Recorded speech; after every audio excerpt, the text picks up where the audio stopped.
Bom dia, boa tarde, boa noite, sexto ano, tudo bem com vocês? Espero que sim. Professor David, vamos iniciar mais uma aula de português. Hoje vamos falar sobre gêneros textuais, falando sobre mito e mitologia. Na última aula, a gente iniciou esse gênero e falamos sobre as suas características, sua estrutura, o que é que precisa ter em um mito. Também realizamos a diferença entre lenda e mito, tá bom? São várias as características que eu abordei para vocês. Uma delas aqui, o mito, normalmente ele se baseia em deuses, divindades. Ele utiliza ilustrações, utiliza histórias para tentar explicar os fenômenos naturais, como, por exemplo, Zeus, que na mitologia grega é considerado como o deus do trovão, né? Hades, que é considerado o deus do submundo, do mundo da morte. Bom, então, dependendo do contexto, dependendo da mitologia, os deuses, as divindades, elas podem representar a criação de alguma coisa. Na mitologia indígena, o folclore, nós temos vários personagens, como, por exemplo, o Saci Pererê, a Mula Sem Cabeça, a Curupira, a Maria Florzinha. Cada um deles representam uma divindade, uma criação que cuida ou cria alguma coisa.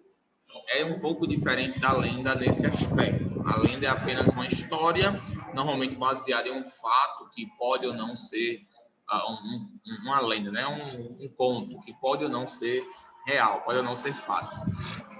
Tá bom? Então vamos continuar hoje falando sobre o mito. Vamos ler o segundo texto do nosso livro, o livro de gêneros textuais. Na última aula a gente fez a leitura do primeiro texto, que é sobre Ogum dá aos homens o segredo do ferro. E hoje a gente vai ler o segundo texto, que fala aqui cadê? O segundo texto que fala sobre o Xangô é reconhecido como orixá da justiça. Então a gente vai realizar a leitura desse segundo texto aí. Peço que vocês abram seus livros na página 33. Página 33. Enquanto isso, eu coloco o cabeçalho aqui da nossa escola.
Pronto, pessoal. Então, vamos lá, página 33 do livro de gêneros textuais.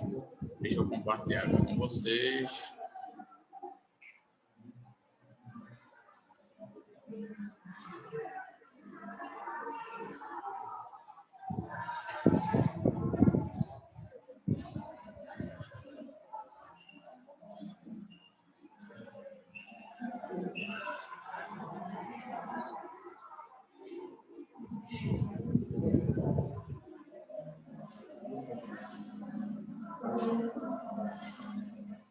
Então, temos a nossa página aqui. Ó, texto 2. Vamos realizar a leitura do texto. Vocês leem o texto comigo e em seguida a gente responde as questões. Na verdade, estão respondidas aqui. Xangô é reconhecido como orixá da justiça. Xangô e seus homens lutavam com um inimigo implacável. Os guerreiros de Xangô, capturados pelos inimigos, eram torturados até a morte, sem piedade ou compaixão. As atrocidades já não tinham limites. O inimigo mandava entregar a Xangô seus homens aos pedaços. Xangô estava desesperado e enfurecido. Xangô subiu no alto de uma pedreira perto do acampamento e dali consultou Orunmila sobre o que fazer. Xangô estava irado e começou a bater nas pedras com o oxé, um machado duplo.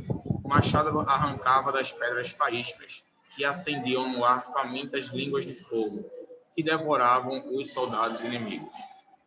A guerra perdida foi se transformando em vitória. Xangô ganhou a guerra.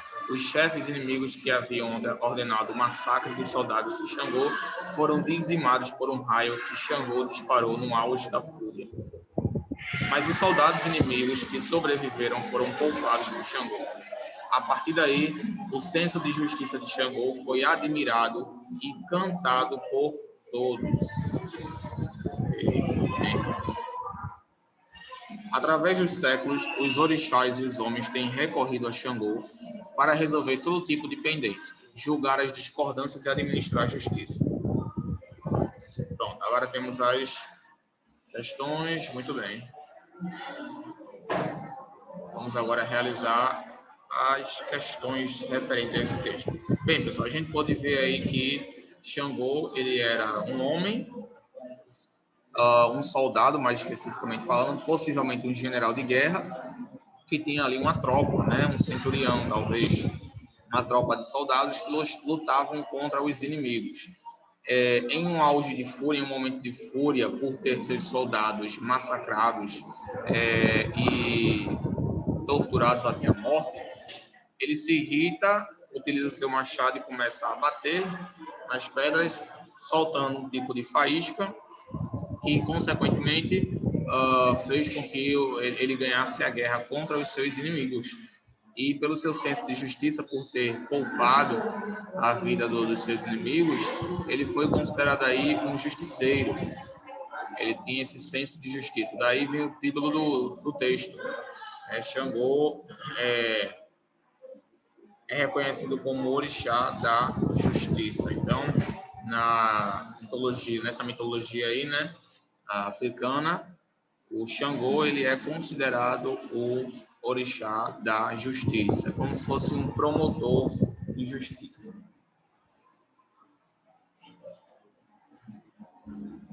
Pronto, agora a gente vai responder as questões acerca desse texto. Vamos começar pela primeira questão. Diz o seguinte: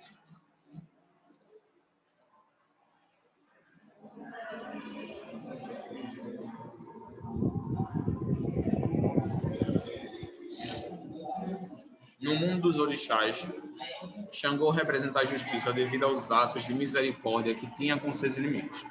Sobre os fatos narrados no texto que lemos, de que maneira podemos aprender com a atitude de Xangô? Essa é uma resposta pessoal, gente.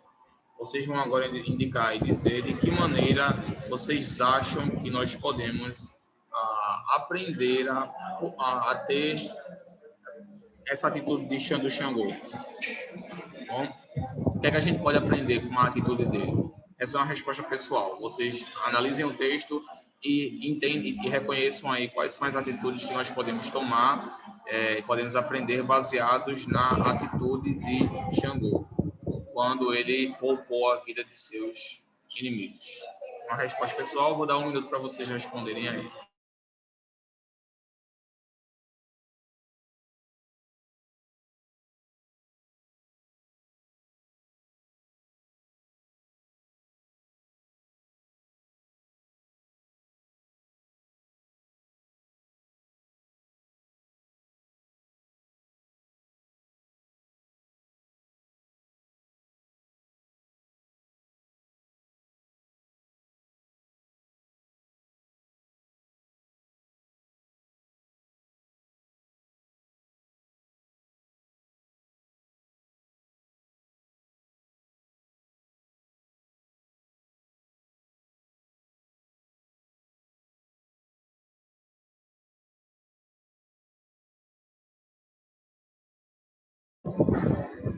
Bom, pessoal, então de que maneira a gente pode aprender com a atitude de Xangô? Podemos aprender que devemos fazer justiça independente do lado o qual defendemos. O orixá, apesar de ele estar contra seus inimigos, obviamente, ainda assim ele poupou os seus inimigos. Isso é um exemplo, por exemplo, a gente pode falar sobre jogos de futebol, naqueles estádios onde ocorrem muitas brigas, discussões e até mesmo mortes por diferença de times. E isso é algo que deve acabar, gente. Isso é algo que deve acabar. As pessoas tirarem a vida de outra por causa de um time de futebol. Isso não existe. Tá bom? Então, essa atitude de Xangô, ela foi muito glorificada. Foi uma atitude nobre, onde ele poupou a vida dos seus inimigos, mesmo sabendo que seus inimigos tinham o desejo de matá-lo, assassiná-lo e torturá-lo. Agora a gente vai ver o segundo, tá bom?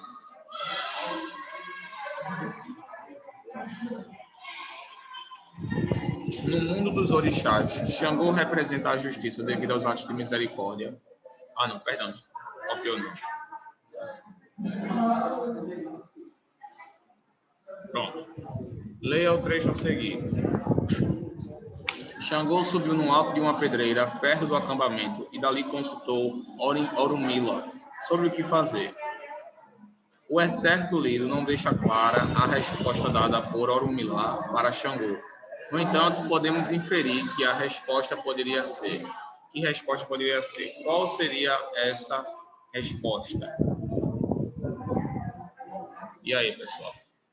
Qual vocês acham que seriam essa resposta? Não tem nenhum traço no texto, tá, acerca da resposta de Orunmila. Não descrevem a característica de Orunmila. Não temos como saber se ela era piedosa, se ela era malvada, se ela era boa conselheira, má conselheira. Não temos como saber. Em nenhum momento do texto, além desse momento aí, ele fala sobre essa Orunmila. Então a gente não entende como ela é. Então a gente não consegue, na verdade, inferir que tipo de conselho ela teria dado. Então essa resposta aí, ela fica um pouco aberta para vocês. O que é que vocês acham aí que ela teria respondido, que ela teria aconselhado a ele? Tá? Poderia ter aconselhado a não desistir, a deixar para lá, a perdoar seus inimigos, ou até mesmo a matá-los, a assassiná-los, enfim. A gente não tem como saber porque não temos contexto suficiente acerca de Orunmila para deduzirmos a sua resposta. Bom, vamos lá agora para o terceiro.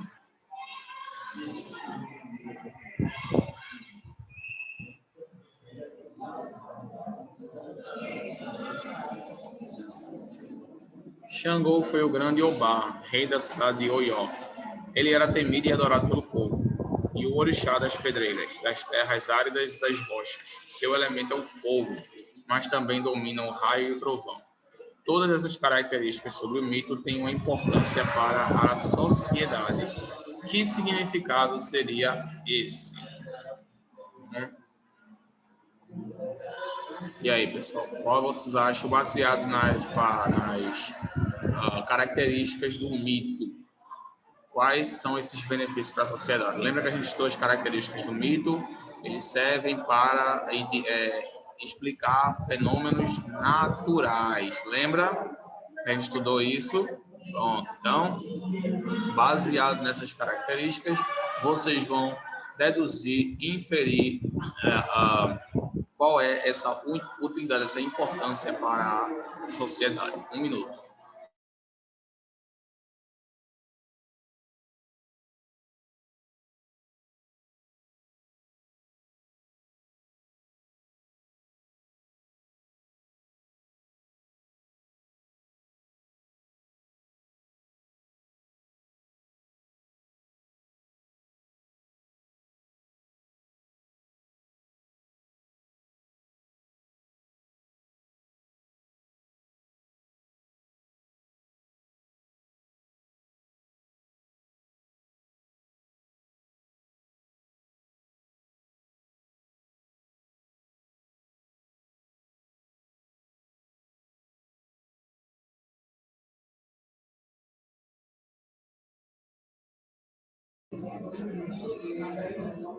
Ok, pessoal? E aí, qual foi a resposta de vocês?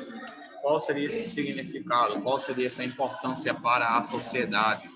Seria, pessoal, a importância de explicar esses mitos, esses fatos da nossa sociedade, como, por exemplo, o trovão, o raio, as pedras, esses fenômenos da natureza, que precisam de uma explicação. Então, os mitos, eles servem, como a gente já discutiu anteriormente, para dar uma explicação, para dar uma resolução, para dar uma explicação acerca desses fenômenos, tá bom? Então, eles têm...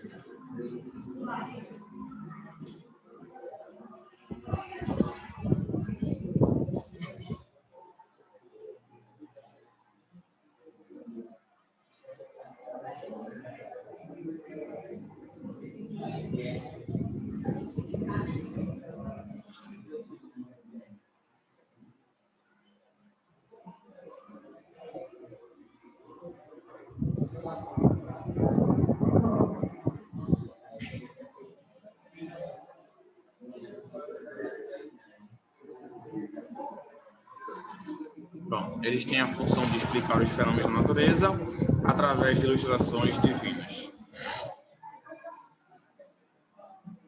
Vamos agora para o quarto.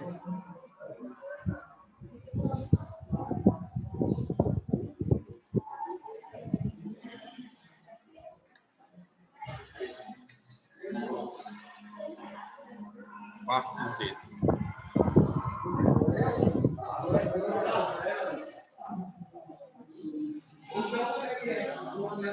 No continente africano, os mitos são ricos de informações que são passadas de geração em geração e até hoje são levados muito a sério. Para conhecer mais sobre essa temática, realize uma pesquisa sobre os orixás que são cultuados no Brasil, como esse culto chegou aqui e como ele foi preservado. Então, vocês vão realizar uma pesquisa e deixar no caderno de vocês, depois vocês vão mandar para mim no WhatsApp, sobre quais são os orixás cultuados do Brasil. No candomblé cultuam muitos orixás. Acho que vocês já devem ter visto ou ouvido falar. Vocês vão realizar uma pesquisa mais a fundo acerca dessa parte cultural do nosso país e vão desvendar aí quais são os outros orixás cultuados aqui no Brasil, tá bom? Como esse culto chegou aqui e como ele foi preservado ao longo dos anos, tá bom?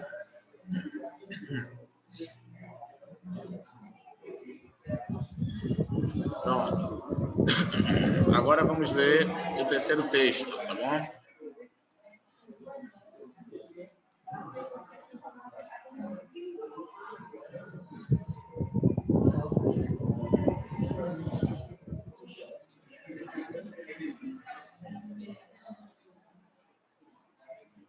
E foi inventado o candomblé. Acompanhe a leitura comigo.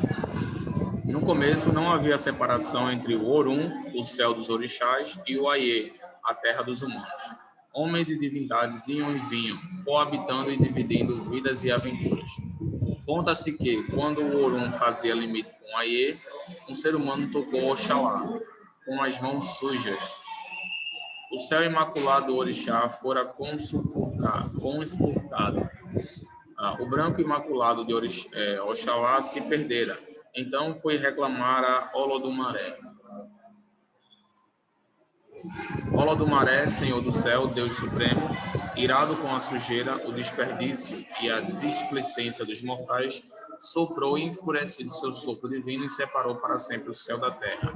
Assim, o Orum separou-se do mundo dos homens, nenhum homem poderia ir ao Orum e retornar de lá com vida. E os orixás também não poderiam vir à terra com seus corpos. Agora havia o mundo dos homens e o dos orixás, separados. Isolados dos humanos habitantes do Aie, as divindades entristeceram. Os orixás tinham saudade de suas peripécias entre os humanos e andavam tristes e amuados. Foram queixar-se com Olodumaré. Aqui acabou consentindo que os orixás pudessem, vez por outra, retornar à terra. Para isso, entretanto, teriam que tomar o corpo material de seus devotos. foi a condição imposta por Olodumaré. Oxum, uma das esposas de Xangô, que antes gostava de ir à terra brincar, recebeu de Olodumaré um novo encargo, preparar os mortais para receberem seus corpos dos orixás. Oxum fez oferendas a Exu para propiciar sua delicada missão. Veio ao Aie e juntou as mulheres à sua volta. Banhou seus corpos com ervas preciosas, cortou seus cabelos, raspou suas cabeças, pintou seus corpos. Pintou suas cabeças com pintinhas brancas, com as penas de galinha da Angola. Vestiu com belíssimos panos e fortes laços. Enfeitou-as com joias e coroas. As Iaôs eram as noivas mais bonitas que a vaidade de Oxum conseguia imaginar. Os orixás agora tinham seus cavalos, podiam retornar com segurança ao Aie, podiam cavalgar o corpo das devotas. Os humanos faziam oferendas aos orixás, convidando-os à terra, aos corpos das Iaôs. Então os orixás vinham e tomavam seus cavalos. E enquanto os homens tocavam seus tambores, vibrando os batais e agogôs, soando os chequerês e adijás, enquanto os homens cantavam e davam vidas e aplaudiam, convidando todos os homens iniciados para a roda de xirê. Os orixás dançavam e dançavam e dançavam. Os orixás podiam de novo conviver com os mortais. Os orixás estavam felizes. Na roda da festa, no corpo das Aiaôs, eles dançavam e dançavam e dançavam. Estava inventado o candomblé. Pronto,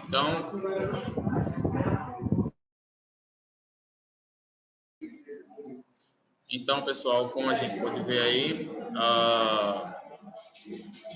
o candomblé ele foi inventado como resultado da felicidade dos orixás e os humanos por terem a possibilidade de retornar à terra novamente.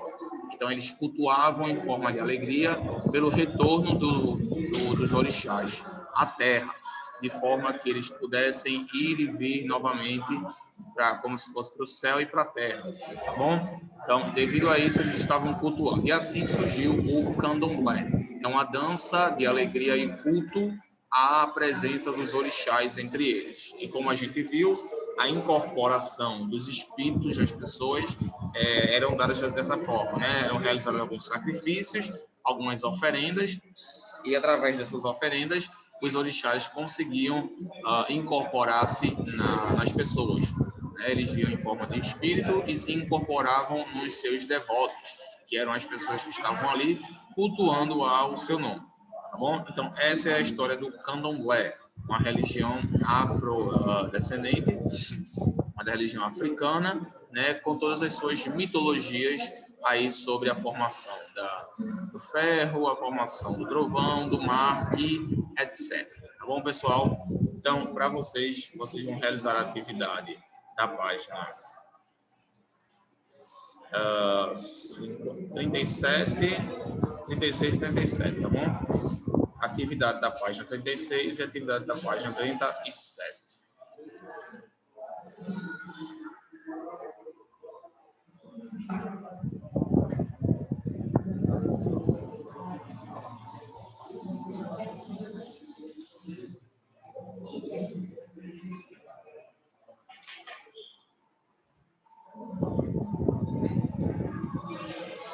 Tá bom? Vejam lá no ClassApp, mandem para mim na postagem do ClassApp que eu vou fazer. Vou fazer uma postagem no ClassApp e vocês vão mandar naquele mesmo sistema sobre o qual informei a vocês. Tá bom? Então, eu vou postar lá essa atividade e vocês respondem na janela da minha postagem. Beleza, pessoal? Vejo vocês na próxima aula. Tenham uma boa semana. Espero que vocês tenham aproveitado essa aula. Espero que vocês tenham aprendido. Qualquer dúvida, estou à disposição de vocês lá no ClassApp. Fiquem com Deus, gente. Tenham uma boa semana e vejo vocês na semana que vem. Tchau, gente. Bom descanso e até a próxima.